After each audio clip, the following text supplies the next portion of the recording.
Bringing it bang up to date. It's all part of an arts project in this city, from where Dave Guest reports. Nikki Woods is preparing to play hide and seek, but there's a new twist to this ancient game. Here, the hiders hide in a virtual world, the seekers seek in the real world. I'll go out onto the streets of Preston. I'll chase Bill in the real world while he tries to get away from me and run away from me in the virtual world. So Bill's now online. The little white figure is him secreting himself in a 3D computerised, precise replica of Preston's streets. Nikki, meantime, will pound the real streets of Preston trying to find him. This handheld computer and satellite navigation system will help her to track him down. A radio link means she can update Bill and other online hiders when she's closing in on them. This is runner 1, and in pursuit of Bill Horton, I have just caught Carol Denny. And I can see one of the runners. Up to 20 online hiders from around the globe can play at any one time. The game's been brought to Preston by a local arts organisation. We're particularly interested in, for this project, for artists that use new technologies and interactive technology within the city. So how are Nikki and Bill getting on? Have you seen runner 2, your runner? No. Oh, runner. Yes! Yes! And I have just caught Bill Horton. Bill Horton, everybody, has been caught. It was really good. The animation was great. It was really good 3D, and it was a great idea for a game. Well, if you want to join in the virtual hide and seek in Preston, you've only got until Saturday. You can log on free of charge to canyouseemenow.co.uk. After that, the game moves on to Amsterdam. Dave Guest, Northwest Tonight, somewhere in Preston.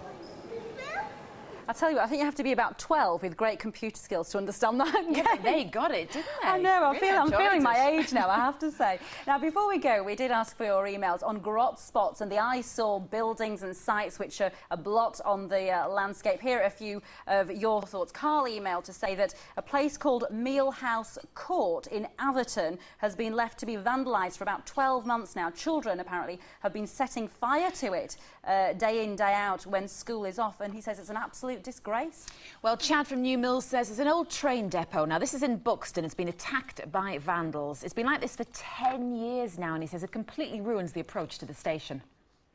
And we've got plenty more, actually, but we haven't got time. But I think we're going to investigate them. So thank you very much and keep them coming in. We're here again at 6:30 tomorrow. Bye-bye. Have a nice night. See you. Bye.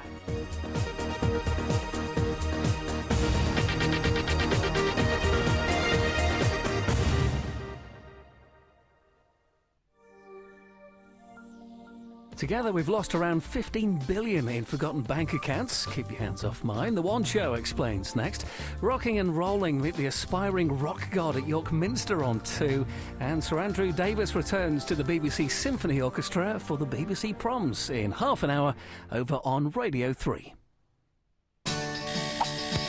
Mornings can be challenging enough. So to get you in condition for the day ahead, BBC Radio Manchester has all the active ingredients to make sure you shine.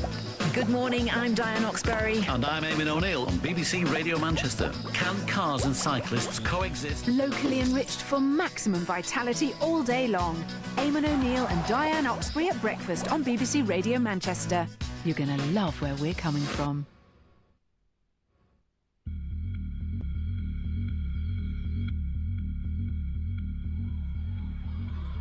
The internet is giving birth to a new breed of filmmaker. Why are assaults and bullying being served up on the web in the name of entertainment? Panorama, Children's Fight Club, Monday at 8:30 on BBC One. The one to watch tonight. I don't want this to carry on. It doesn't have to. When were you going to tell me? What?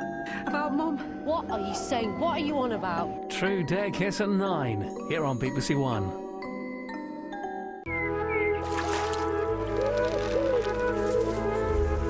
Well, after the wedding Phil's just had, he deserves a drink. EastEnders in half an hour.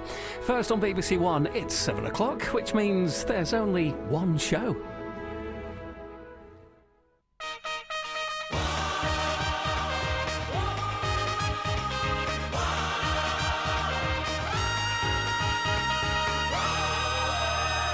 Hello, good evening. Welcome to The One Show with Mylene Class. And Adrian Childs, the one show that goes right around the country finding the stories that matter to you.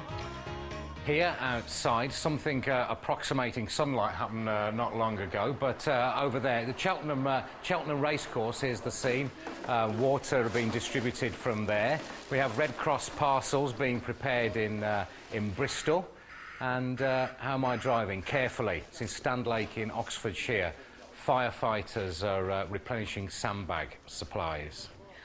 Water, water everywhere, but 140,000